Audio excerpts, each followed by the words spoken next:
Boy, have we been having some storms in California. So today's video is actually a repeat of the one that I just did on the big fir that dropped in my backyard. I did a shortened version. It was only about 5 minutes long.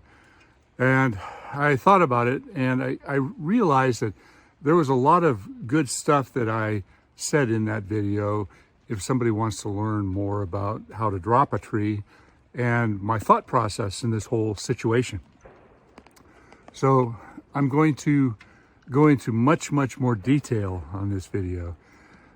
I feel that I've got two different kinds of viewers out there. I've got the armchair arborist that wants to see all the exciting stuff, and I've got a bit of that in my channel, but I've also got the aspiring arborist or the people in the industry that like to see other things that are going on or have different ideas based upon the trees in our area. I don't know, if you're in England, the trees are entirely different. If you're over in Europe, you may not see groves of giant redwoods or giant firs. So today's video, I hope you enjoy it. It's about 15 minutes long. I'm going to go into greater detail on this one. So please comment, tell me what you think. And, you know, I'm admitting to some of my mistakes. You know, I talk about the problems because we all learn from our mistakes. My chainsaw was not sharp enough, and you're going to see that. So check it out. So the creeks around here, the small streams that barely trickle along most of the year, are raging. Some of them are overflowing. You've probably seen the mudslides in the news and the trees down. And it has been quite an eye-opener.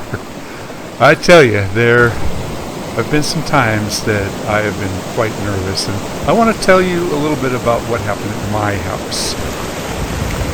I had a big failure. I had a big bay fail.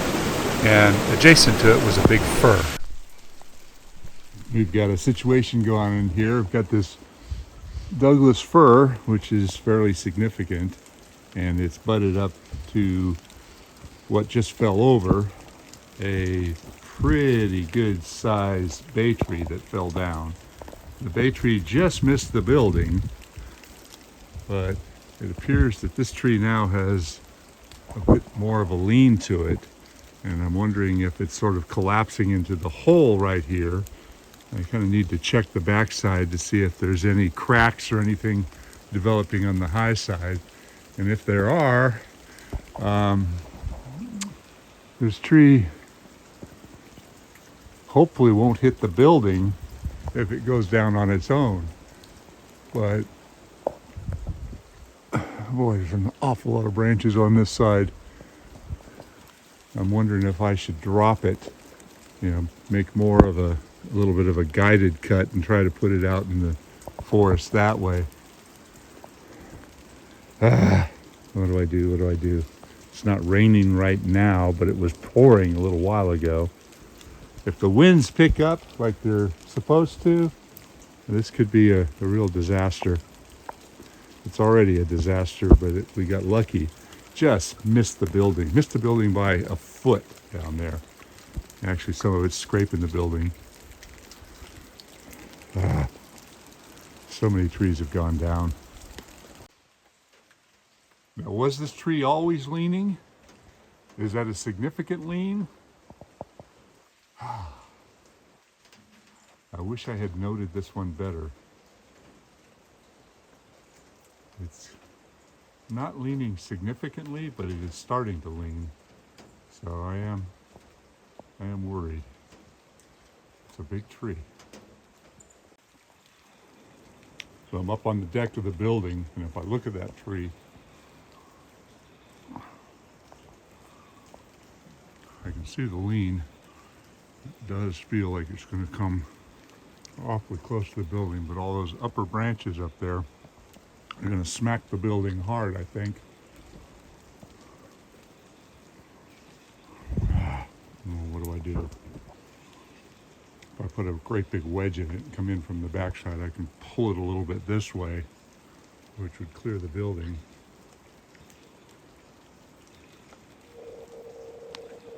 hear the creek way off in the distance, just roaring. Most of the year you can't hear anything. I think we got some high winds coming later on today. I said 50 to 60 mile an hour winds, and that might knock it down. Don't want to take out my deck or ruin the building.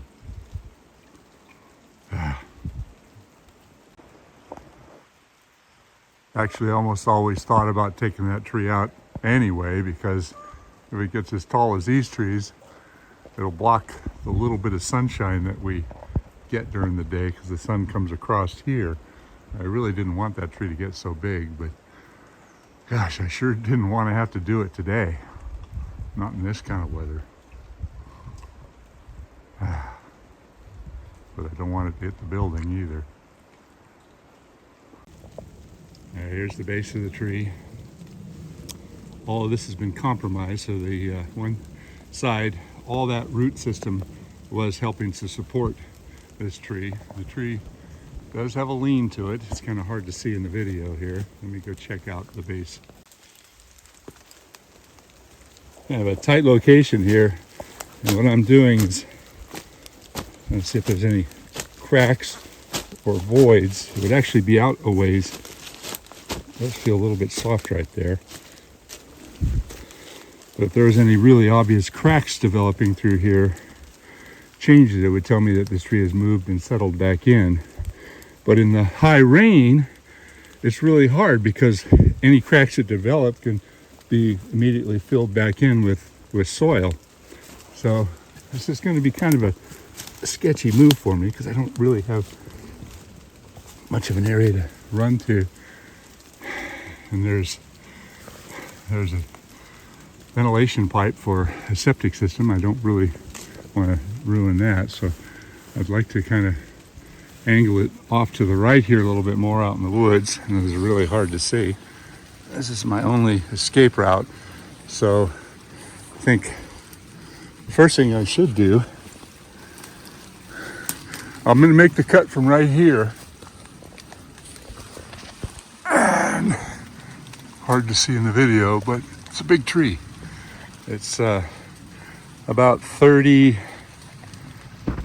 inches across at the base, DBH. And if it goes wrong, it's going to hit the building over there.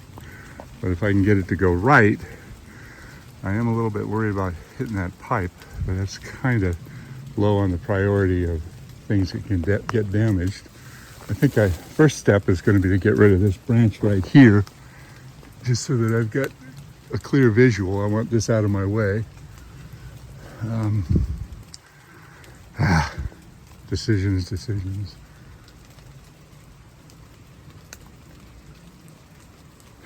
If it goes wrong, then I'm going to drop this tree into my building. It does look like it's leaning that way a bit. Now, it's always good to get a few different perspectives. Whenever I try to make a decision on dropping a big tree, I like to look at it from all different angles, because every angle you look at it from shows it a little bit differently. So from this angle, the majority of the foliage is on this side, which is a good thing. It is leaning this direction. I think I can do it. I'm feeling pretty comfortable about this, but it's not raining right now, and I just looked at the forecast and it says rain's coming, so I'm going to jump on it. Let me go get my saw.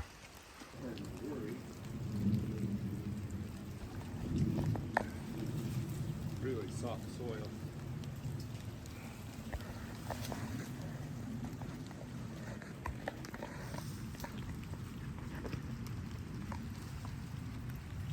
You ready?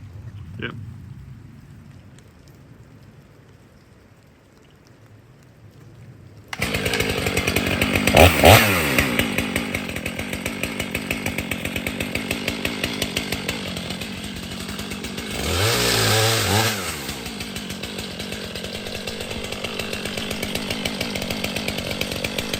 So I want to talk in detail about what I'm thinking about and the decisions that I'm making in order to bring this tree down. I put a mark there just to show Trent where I was planning on making my cut.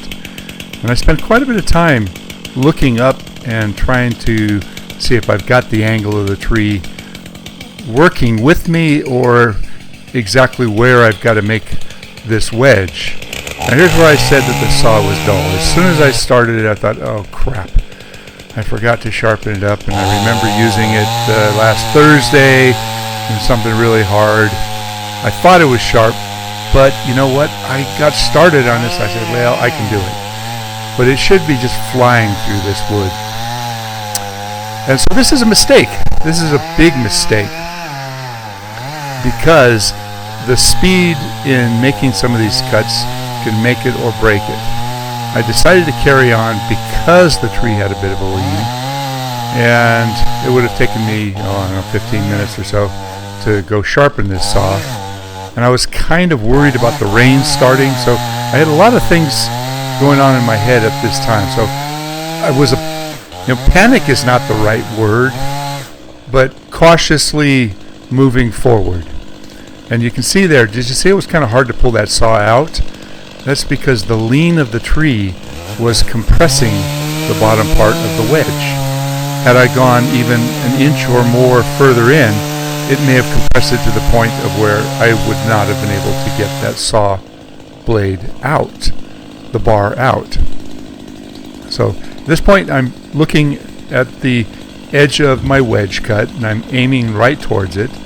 I made a fairly accurate start to this cut, and you'll see that I didn't undershoot or overshoot. I ended up working my way all the way down to a perfect point, which is, I'd like to say I did that every time, but in all honesty, sometimes I miss it. Sometimes I overshoot it, but it is important to correct these wedges, because this wedge is the beginning of the direction that you want this tree to fall. Now when you have a leaning tree, if it's leaning too far and you put your wedge too far uphill, the gravity is going to take over and you're going to work on it. It's going to be straining and straining and straining, and you may be able to force it over with wedges from the backside, but you really have to pay close attention. Now here's a trick that I like to do. I like to take a stick and put it at the back corner, especially if I'm in a location where I can't really see the edge of where I'm aiming for on my back cut. So I checked the wedge, made sure it wasn't overcut. I took one last look up to see if everything was good. I start my back cut just a few inches above, because what I'm trying to do is cut down to a point where I leave a hinge. And the best hinge is an equidistant, an equal size distance all the way across. So if you start cutting and you work too far in the back or too far in the front, you're going to overcut. And the worst thing you can do is to keep cutting and cut down above or into your wedge area, because you want to leave the wood, I like to call it the meat of the tree, but the hinge, the consistency of the hinge all the way across. So what I'm doing now is I'm paying attention closely to the cut that I'm making. I feel very comfortable that it's going to be going in the right direction. I'm watching that back cut to see when it starts to move. And there it goes. Can you see it? Just a little bit and it starts to go. And I keep cutting because I want it to keep cutting and going in the right direction. I don't want the wood to fail me on that. So that's pretty much it.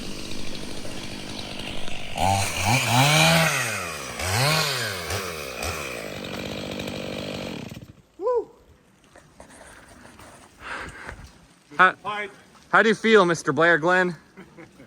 Relieved. Didn't break the trees over there either. Came out okay. That was about exactly where I wanted it to go. I've got a huge mess to clean up. Don't fall in the hole. I know. That's from the previous tree. Oh man. Whew. Good work. Always nerve-wracking, you know? Yeah.